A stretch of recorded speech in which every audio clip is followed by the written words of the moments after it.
So as everyone can see, we have a very large panel this afternoon.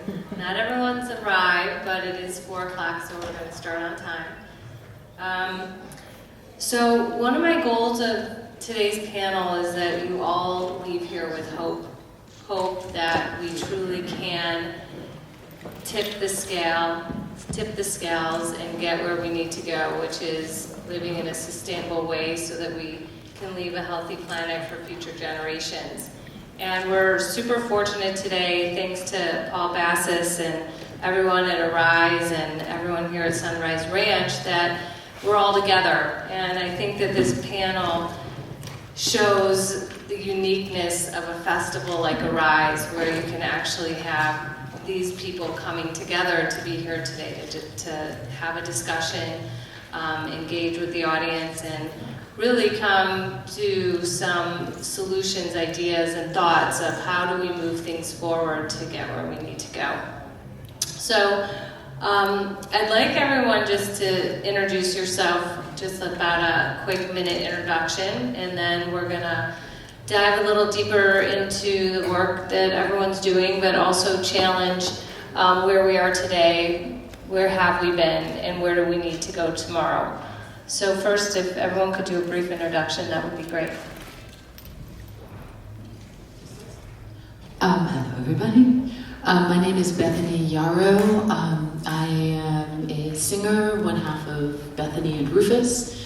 An activist. I was one of the lead organizers last year of the Unity Concert, the Black Hills Unity Concert in the Black Hills of South Dakota. I do a lot of work and actual spiritual activism and a lot of alliance building and building really a unity movement of all the kind of across the board movements right now who are rising up and saying no more to the systems that are killing us really softly and very hard. So that's who I am. Okay, next week on My name is Gitz. I am a youth worker on Blackfoot and I'm Dene Xiuhtezcatl from northern Alberta and southern Alberta. When I'm not working with kids, I do some environmental activism and some indigenous activism as well. I believe the two actually go hand in hand. And I am from ground zero of the tar sands extraction, so I do a little bit of education to raise people's awareness on the true cost of oil. So that's me. Thank you. I'm David Karchere, the spiritual director at Sunrise Ranch here. And Sunrise Ranch is a teaching and demonstration site for sustainability at all levels of the human experience. We believe that sustainable agriculture comes from sustainable human culture. And so, in the words of Peter Yarrow yesterday, we're here to create a pool of peace in a community of people that live here, and then an extended community of people that are associated with us around the world. And that's what we're about.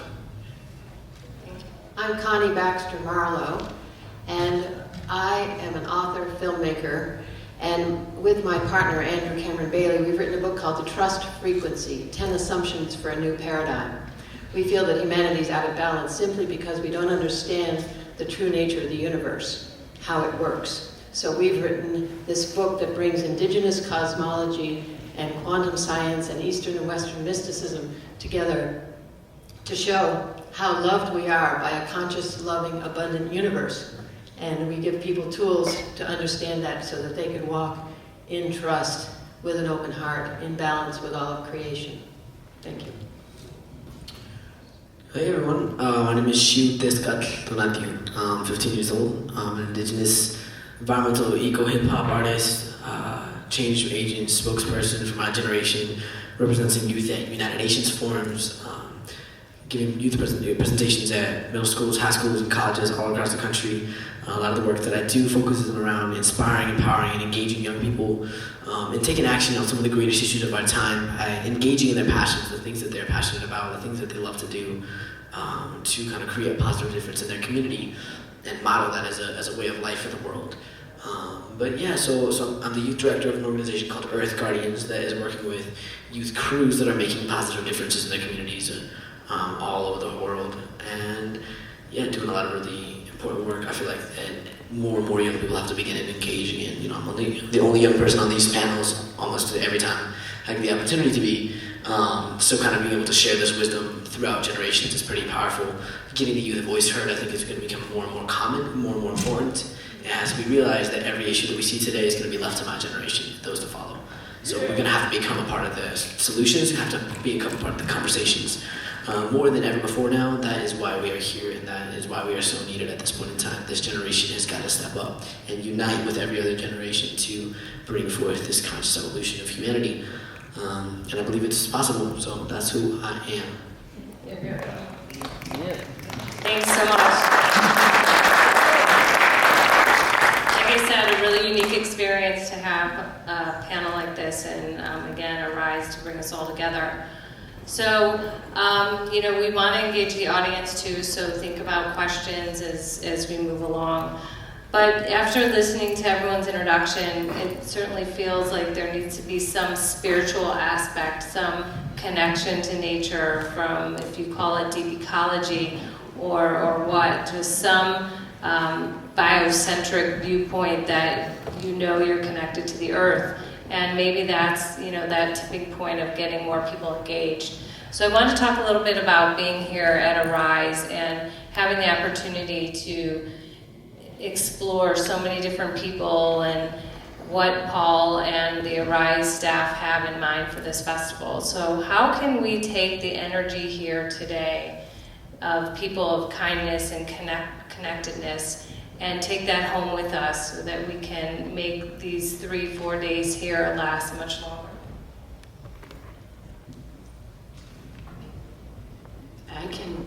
You just have to do it. I mean, there's no, I think across the board right now, what's being asked of people is to show up in a different way. And what's being asked of people is to not forget and to remember. And, we're at this moment of time, I say from the stage a lot, our ancestors, when everyone still prayed, we lived with the earth, they prayed us into being so that we could be here right now in this time. So we're the ones, there's nobody else. It's just you, there's just me. There's no one special out there who's going to swoop in and save the day. Xiuhtezcatl can't be the only one out there on the panel. So the thing that you have to do is don't forget. And when you go back, there's some people that I really respect, some elders. And when we're in ceremony, they say, when the sun's coming up, that's a brand new day. And it's never been used before. So go and make good use of it. And we have very little time. I think everyone's really conscious of that. So don't forget. Whatever you have to do, light a candle, make an altar, go to the forest, do something every day so you don't forget.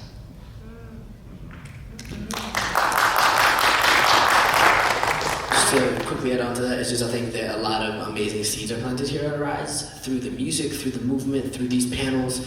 A lot of brilliant ideas are set up here, and I think it's our responsibility not only to not forget, but to take what we learn here and carry it forward and cultivate it in our lives.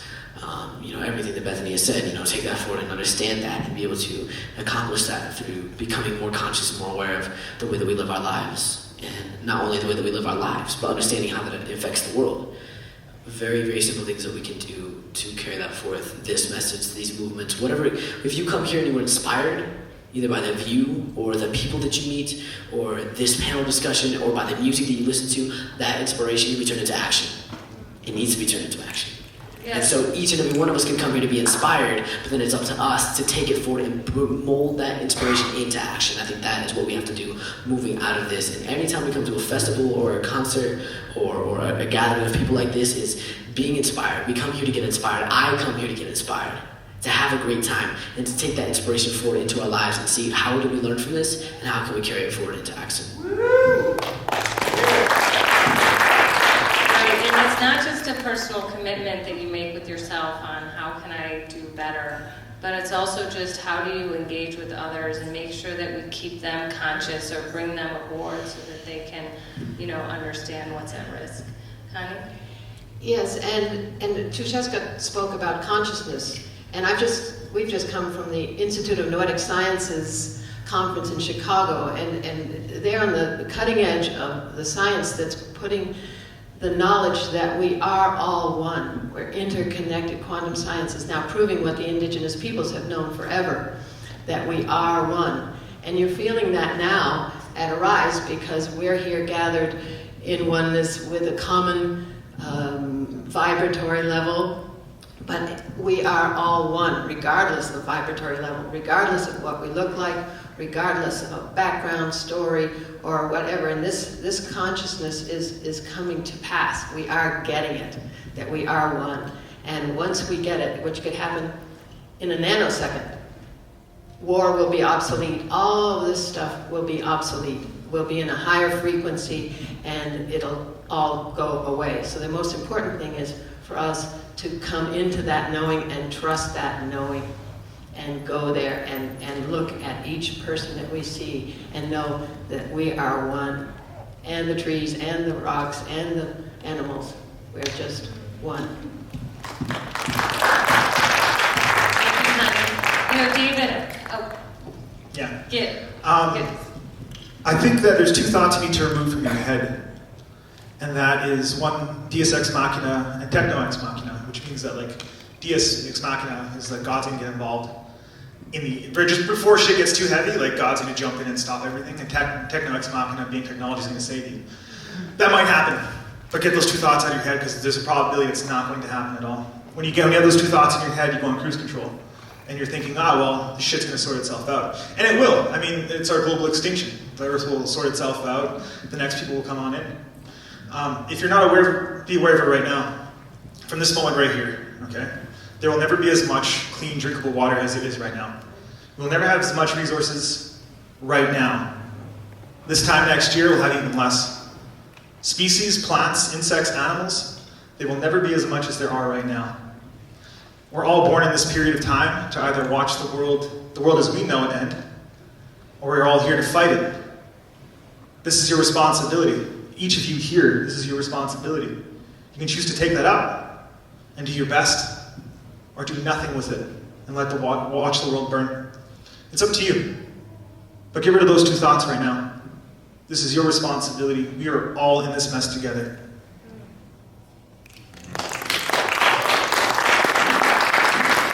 So I want to agree that we have something to do. We all have something to do when we leave this place. We also have something to be. We have to be the change, as it said. We have something to be, and that being is a matter of the heart.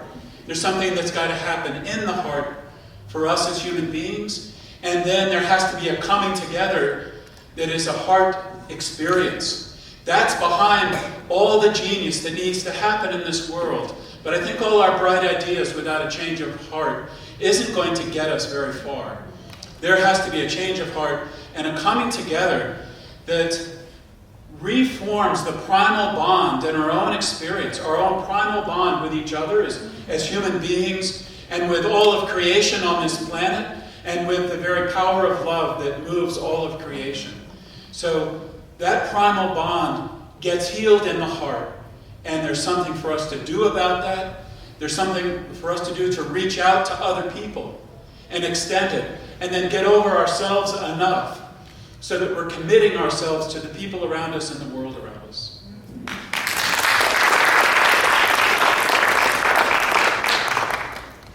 Wow. All right. So we have to act, we have to engage, we have to be the change. So I'd like to talk a little bit more, dive a little bit deeper into some issues. I didn't introduce myself. I'm Stefanie Spear. I run the environmental news site EcoWatch, ecowatch.com. How many people have been on EcoWatch?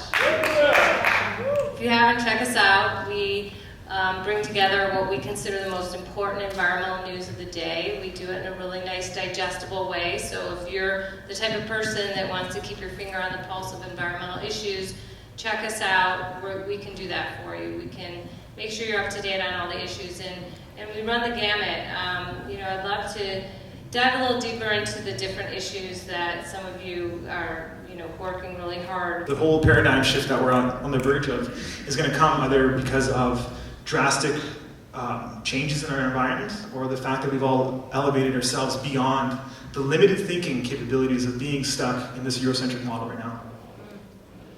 You know, I was hoping David,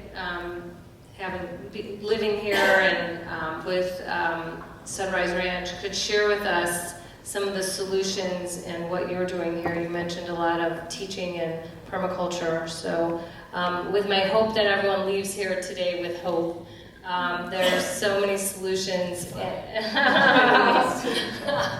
Or on fire, right? Can you share some things about what you've done here that can really get us where we need to go? Yep. I'd like to start with the idea that it's not only what is happening that shouldn't be, but it's what should be happening that isn't. Okay? So there are all kinds of horrors that we can look at. And I'm grateful for people who fight the fight. And I'm into that too. And what I know is there has to be an answer to all this. And the answer is at a deep level. I appreciate where you're going with this. Because there's some way that we're being as Americans, for those who are in America, there's some way that we're being with each other, some way that we're living together, in the way that we're living together. There's some way that we're being on this planet that has lost touch. This ought to be a wake-up call to our own hearts and minds. What is going on? And yeah, we can point the finger out there to the banks, and I'm all for it, because at one level, that is where it's going on. It's a money issue. But there's something behind the money issue. It's a consciousness issue. It's a heart issue. It's an orientation issue. It's a culture issue. So at Sunrise Ranch, we're interested in being a teaching and demonstration site, and I would say an experimentation site at all levels. Like, how can we be together differently in a way that comes together as human beings? How can we be on this planet in a way that cares for the land and the animals? You know, this place since 1945 has not used chemical fertilizers. It hasn't used chemical anything. And if you look around this place, it's incredible. I sometimes feel like I'm living in a zoo. We have herds, hundreds of elk that come through. There are mountain lions right up here on these hills behind us. There's bears, there's hawks, there's an amazing array of species. Because what we know is that we as human beings thrive when all this planet around us thrives, and all the forms of life thrive. There's a way for us to be on this planet that is beautiful. We're made to do that. We have to recover that for ourselves in whatever way, in your own backyard, and then also with your own tribe, wherever you are. And we've lost even that, the sense of tribe. You know, how many apartment buildings or how many housing developments do the people not even know who's living next to them? Come on. We've got to do something at that kind of grassroots level. So we're about that here at Sunrise Ranch. We're about doing that for ourselves and learning and then transforming personally, because it takes personal transformation. You don't do this stuff by staying the same. So we're about doing that for ourselves and with each other, and then reaching out to the world and saying, look, there's another way to go. Thank you. I'm going to let Connie speak because I really want to hear her tap into what was said. I think she can elevate this conversation even further, and then we'll take some questions from the audience. Well, from our perspective, from this trust frequency perspective, and with the quantum science that says you create what you put your attention on, it's called the observer effect, that once we understand that we will put our attention in a place that takes us to a higher level of consciousness, takes us into our hearts, takes us into our knowing, our true knowing. And we call this, what's been described here, a solutionless dilemma. It's so systemic. And you refer to that. You know, there is no way out. The only way out is up to a higher level of consciousness. And the only way we can do that truly is with an epiphany, with something that connects us to our hearts and our knowing, that we actually have the courage to act upon. Many of you sitting in this room have had that feeling of oneness, that epiphany state. And this quantum science is bringing us, our left brain, to the place where it can say, oh, okay, it's not a dog-eat-dog world. It's not the survival of the fittest. In fact, we have the power to create reality. This reality is simply, some people call it an illusion, but it's not an illusion in this frequency. It's very real in this frequency. But there are other frequencies where the laws are different. And this will all go away once we raise the frequency out of the scarcity-based paradigm that the banks and all the financial systems are based on. Scarcity, well, it's an abundant universe. There's more abundance than we can fathom in the higher frequency. We are creating this reality by our attention, what we put our attention on. And so I just want to give you that it's important that people are pointing out the crisis, and that we're connected, that all of humanity is now connected through the World Wide Web, so that every single lake that gets contaminated, every single tree that comes down in the Amazon, every single child that's killed with a drone and wherever, we feel it. We know it. We are one. It's the first time in the history of humanity. I mean, the native people have always spoken through telepathy amongst their tribes and amongst their people, but now we're telepathically connected with the whole world, and we care. The love in the human heart is phenomenal. All of creation is awaiting the love in the human heart, for us to open our hearts and walk on earth through this way of knowing and this interconnectedness. So I just want to give you that there is hope, and that hope is inside of each of us, and our knowledge that we are creating the reality with where we put our attention. So, thank you. Thank you. So I'd like to add that briefly and agree with Connie and say that the simple principle is you can't solve the problem with the same state of consciousness that created it. Yeah. So that same scarcity, fear-based consciousness is not going to solve this problem that we have. There's got to be another way of living, another way of being, another state of heart, another state of mind that we can share together. And you can just feel it right now in this room. I can feel it. We've got the power in that way to change.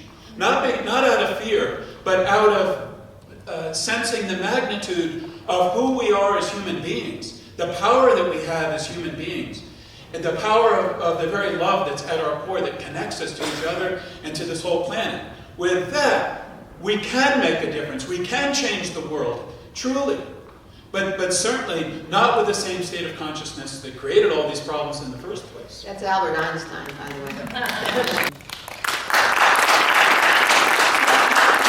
spend the last 20 minutes that we have better engagement with the audience. So I'm amazed at the wealth of wisdom sitting here, and we could go in so many directions, but I'd like to get some questions from the audience. I've heard a bunch of you, I think all of you talk about shifting consciousness.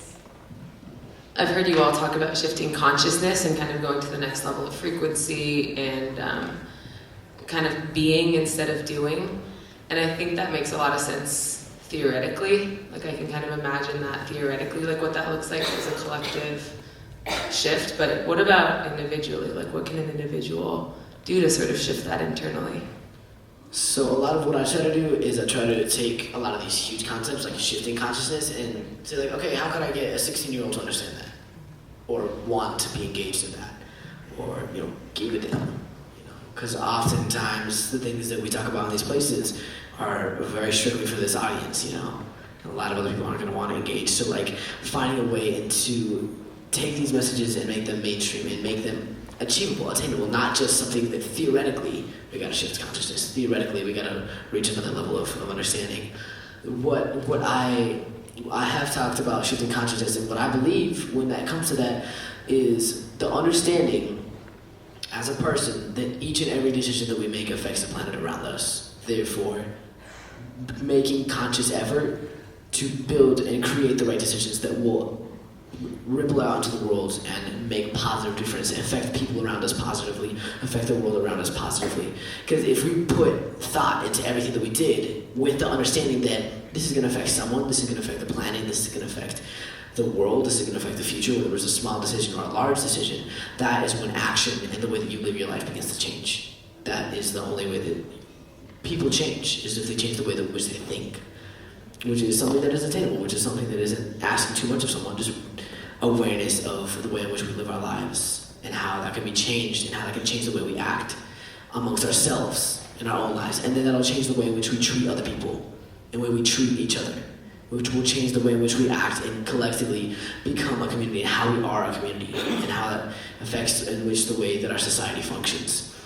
If every person on the planet began to live their lives as if with the understanding that the actions that we take, the decisions that we make affect the world around us, we'd be in a much different place. With that understanding, then the understanding that we've got to take better action to build a better world, So I think really putting, as you said, a lot of this is pretty theoretical. How do we make it solid? How do we make it attainable? How do we make it something that we can go and do, achieve, which will then actually make a difference? I've got a question. I'm hearing a lot about the mind, and I'm hearing a lot about the heart. Where's the spirit in all this? I hear the speak of tribe, I hear the speak of connection to the land. What I haven't heard yet is where's the spirit, where's spirituality, where is your connection to the greater one than us? So how do you feel that comes into your activism? How does that come into the consciousness that you're speaking about? I don't separate my mind or my heart from spirit. Like it's all connected. I mean, I heard this talk about shamanism, and then to me it always makes me laugh. Like, are you a shaman? I mean, you're a shaman. You're a shaman, you're a shaman, you're a shaman. You walk in both worlds. You have that spiritual side of you. We're all shamans. We all have something to teach each other, like all of us here. We all have something to collective minds together. We can all share something. But for myself, I mean, I haven't really lost my tribe. I haven't lost that within my head. I mean, I work with kids, and all the communities around me. Some of us haven't lost that, but for me, there's no separation. Mind, heart, and spirit, they're all one and the same. They're all connected. Can I actually talk to that a little bit? It's come up a lot. I'm really in the middle of some really deep work with some of our Mohawk relatives. And they, our Constitution was based on the Iroquois Confederacy. And Ben Franklin would go and he'd go sit in the meetings, and then, they'd go and they'd write the Constitution. And what my friend Adua Benedict says, who was one of the youngest warriors at Oka, at 16 years old in a foxhole with an AK-47 up in Montreal, shut down the city because they wanted to pave over an ancient burial ground, make it into a golf course, right? So they rose up. And he said, when talking about that there was politics, but there was also, it went with spirituality. And there was a spiritual council as well. And they took the politics and they took away the spirit. And so we're left with kind of the hollow shell of democracy. And I don't mean religion, I mean the spiritual elders who hold that for us. So I want us all right now to stand up. I want everyone here today to say that they are going to activate themselves. They are not only going to make themselves conscious and aware of the most important issues of the day, but then they are going to help teach someone, help educate. From your neighbors, your friends, your family, there's so much we can do through social media and so many other ways, because we're all so aware. I can't imagine that that everyone here just being in a rise isn't aware of some issue that needs more attention. And it's not going to happen because somebody else is going to do it. It's going to happen because you're going to do it.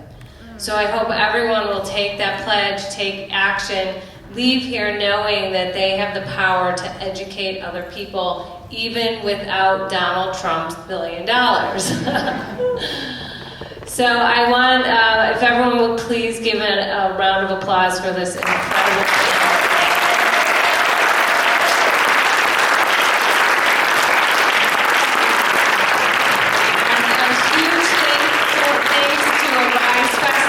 to Sunrise Ranch and Nicole, the genius behind this amazing event. We're all these great people together.